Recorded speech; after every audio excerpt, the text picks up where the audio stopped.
Hello everyone, I'm Mark Tewksbury, your host for this program.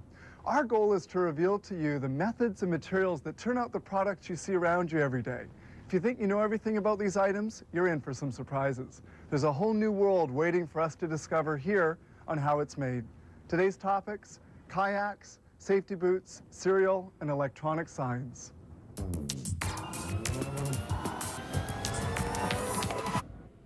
It's a therapeutic deadly poison. Seems contradictory, but that's the case with certain snake venoms used in homeopathic medicine. Several years ago, they discovered snake venom was an excellent anticoagulant. The cobra's, for instance, has analgesic properties and is very useful in treating certain tumors. Who knew?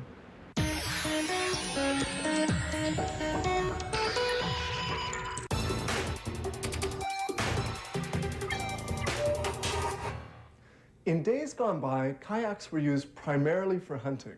Now, modern-day kayaks are marvels of molded plastic available for all sport enthusiasts. A kayak is formed by the melting of plastic on a mold of nickel. This mold is made in two parts, an upper and a lower section.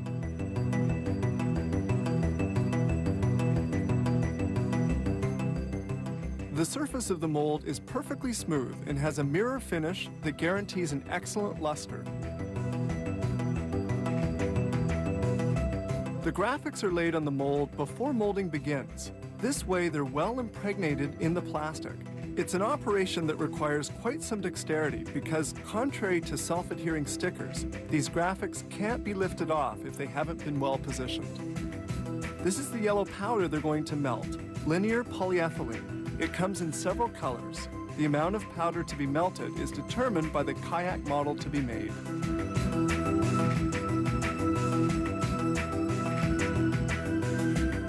At the same time, in other molds, they're going to fabricate other parts of the kayak, such as the baggage compartment cover, the central support, and seats.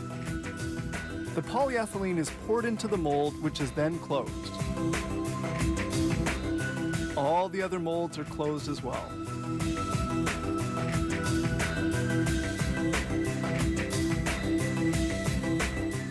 Before entering the oven, the molds are securely closed with clamps to avoid any loss of polyethylene.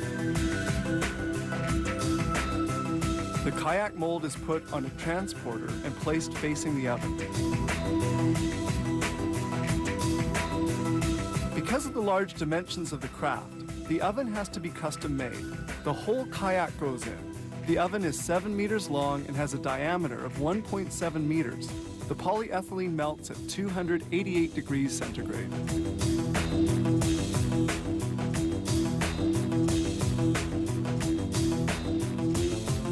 To completely distribute the powder throughout the mold, it pivots on several axes. It turns on itself while the oven oscillates 30 degrees towards the front and rear. This procedure is termed rock and roll and lasts 19 minutes. Cooking is now over and the mold exits the oven, but the plastic has to cool in order to solidify.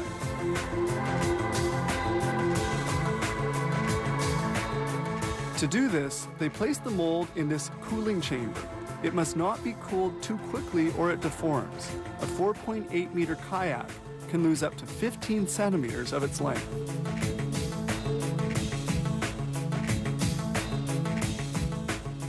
Now the cover of the mold is lifted off.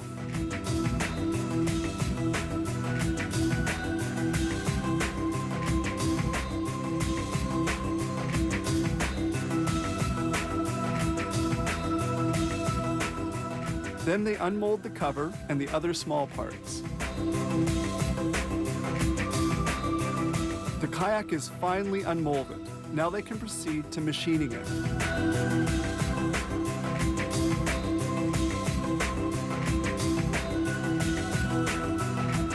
While inspecting the kayak, they remove any plastic ridges left by the joint between the two halves of the mold. They now move to finishing. This begins with the screwing on of carrying handles. Here they cut the opening for the baggage compartment,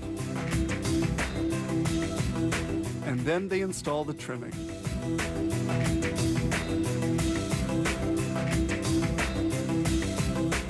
The central support is positioned. It plays an important role because it links the bottom and top portions of the craft.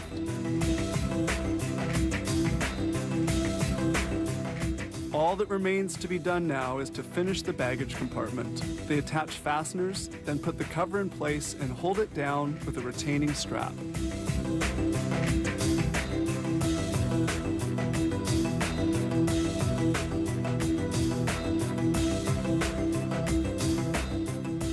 Finally, the kayak is packaged, ready for delivery. This company makes 12 kayak models of various dimensions.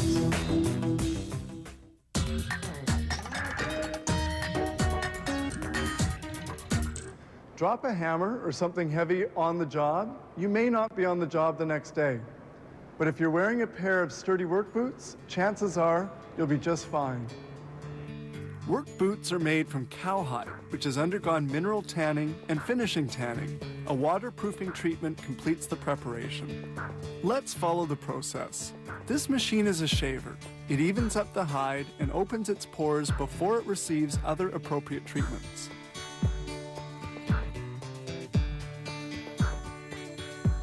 They treat the hides in this retanning drum. Water, coloring products, and retanning products are at a temperature varying between 32 and 60 degrees centigrade. Hides are then removed from the retanning drum. The leather will then be vacuum dried for 2 minutes at a temperature of 70 degrees. Then the hide will be hung for 24 to 48 hours. Here the hide is stretched on a vacuum drying plate. It's evened out to get rid of any creases.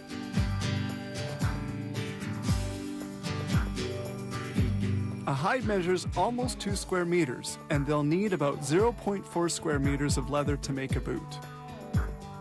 They begin cutting the boot parts. This punch, with the help of a press, cuts the different pieces of leather.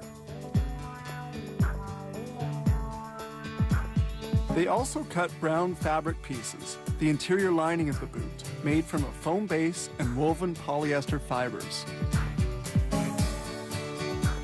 This paring machine thins the edges before they're sewn. During the cutting, each piece of leather is identified by its size.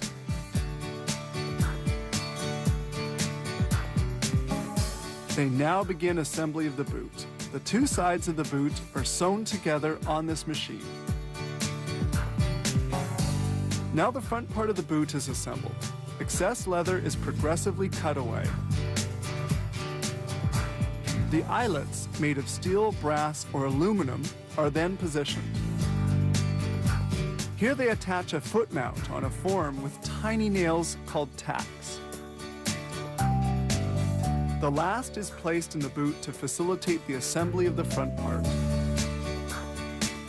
This carding machine removes any unevenness at the level of the lining before proceeding to the next step. They now install the tempered steel toe cap. The lining is pulled, they insert the cap and fix it well in place.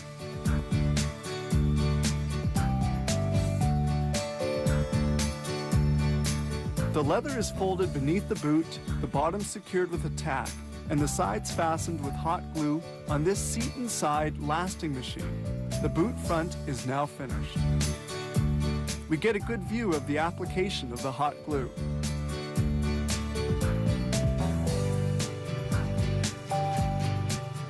At this stage, they remove the last, installed at the beginning. It's no longer needed.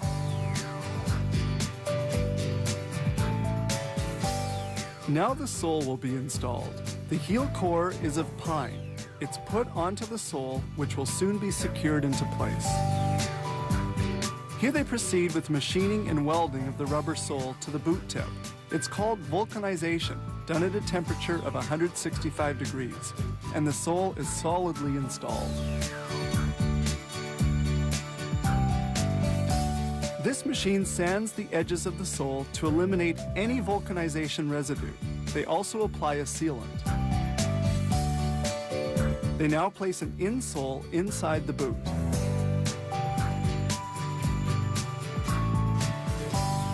Here they install the laces and stitch on the labels. The boots now leave for the packaging area.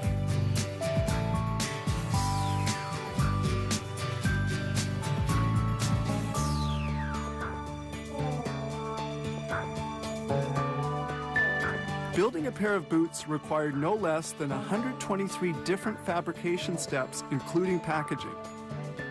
Each pair needs 101 meters of nylon, cotton, and polyester threads, and close to a square meter of thick and rugged leather.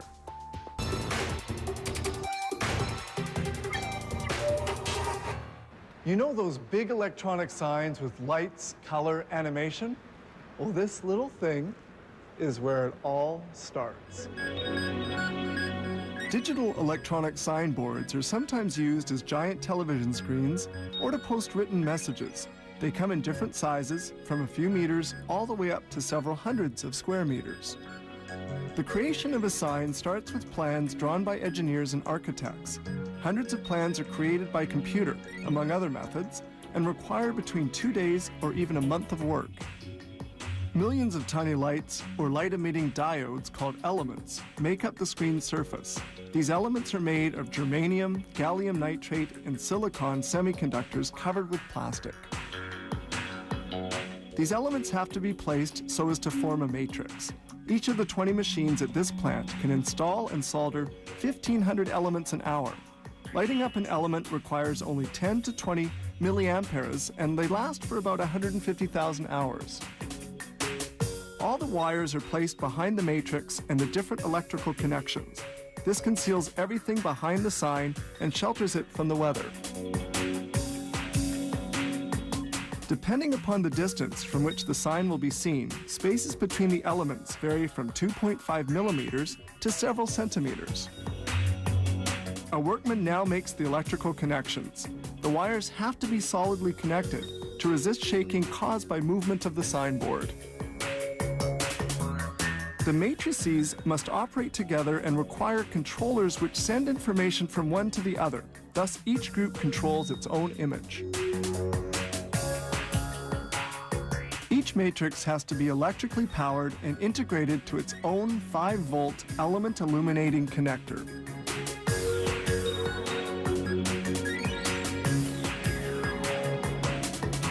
Sometimes the matrices are made in 2 pieces, one supporting the elements and the other having the components. In this case, it simply requires 2 cards to establish the contact.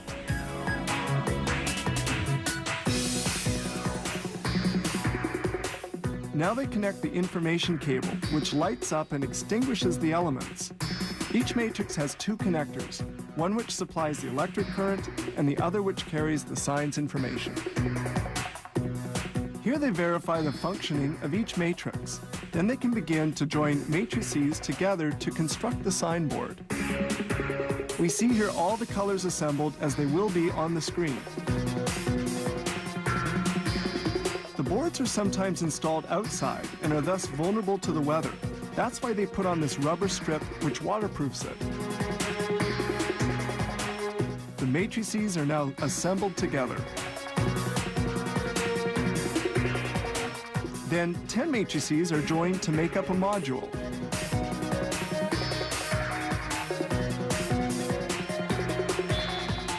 At this stage, they insert the signboard conductor.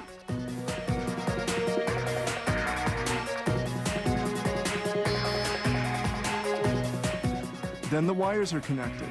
These wires transmit electric current and all the information relating to the sign. The elements require a very low voltage current, about 5 volts. Each module is then provided with its own converter to maintain a steady voltage. Then all the modules are assembled in the signboard support, and the many electrical connections linking the different modules are made.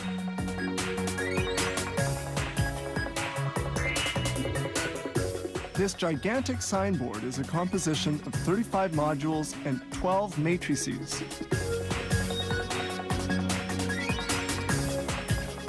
The signboard is almost finished. They now check the color, the luminosity, and the resolution of the screen.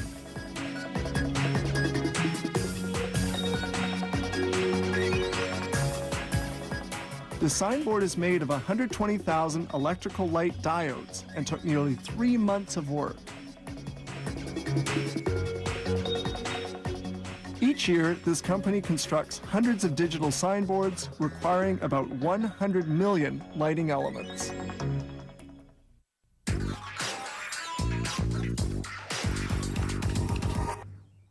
I've never been an early riser, but hey, I've got to eat. So I have a bowl for breakfast, a snack bar on the run. Thankfully, the goodness of cereal comes in many forms.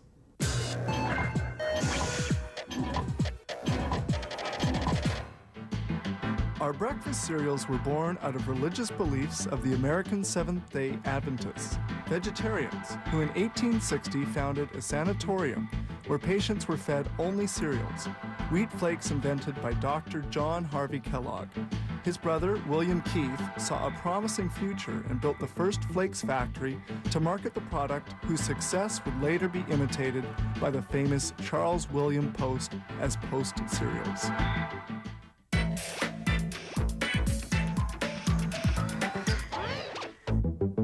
The making of frosted corn flakes starts in this cooker. The corn kernels are cooked here for 2 hours and 20 minutes.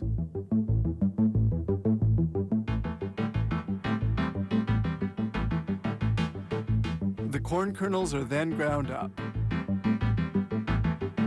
They're ground up by this endless worm screw. It also determines the number of kilos of kernels needed to make up a cereal recipe. The ground corn is next dried in a dryer unit, an important step before they're cooked.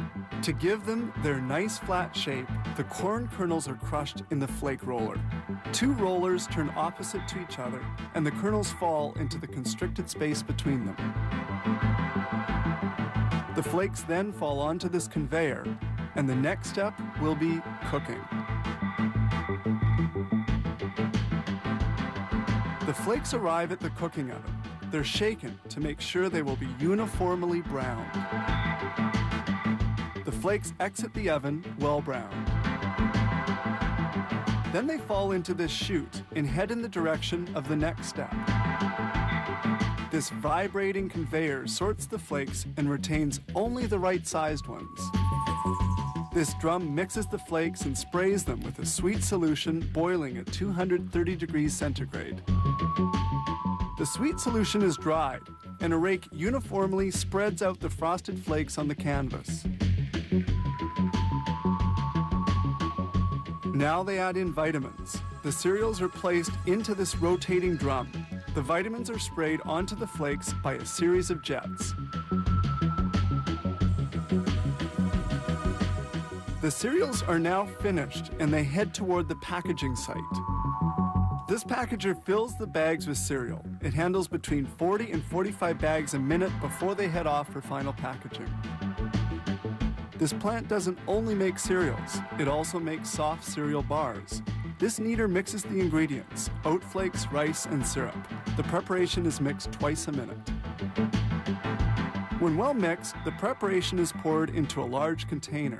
They will now proceed with the molding of the bars.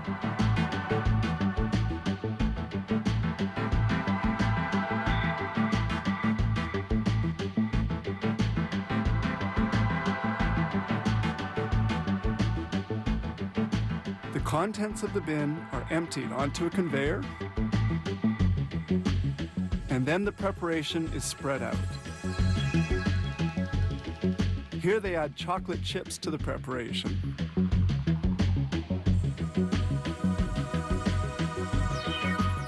The mix is compressed to the desired bar thickness by this roller. The bar separator then divides the mix into 35 equal strips. And then a guillotine cuts the bars to their proper length.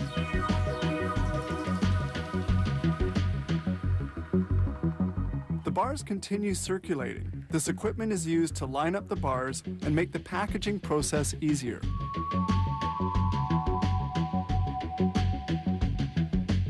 Side by side, the bars are here turned so that they run one behind the other. This roller applies a delicious caramel fondant to the bars. This caramel fondant then cools and sets.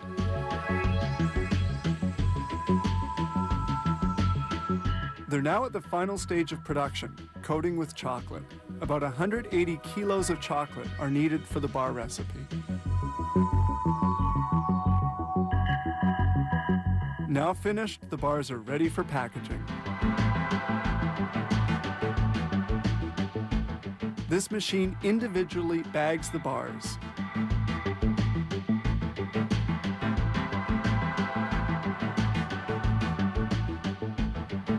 Finally, they proceed with the packaging. These tasty bars will be enjoyed by children as well as adults.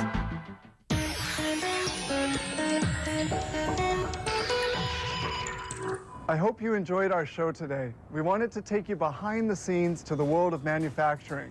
I'm Mark Tewksbury. See you next time on How It's Made.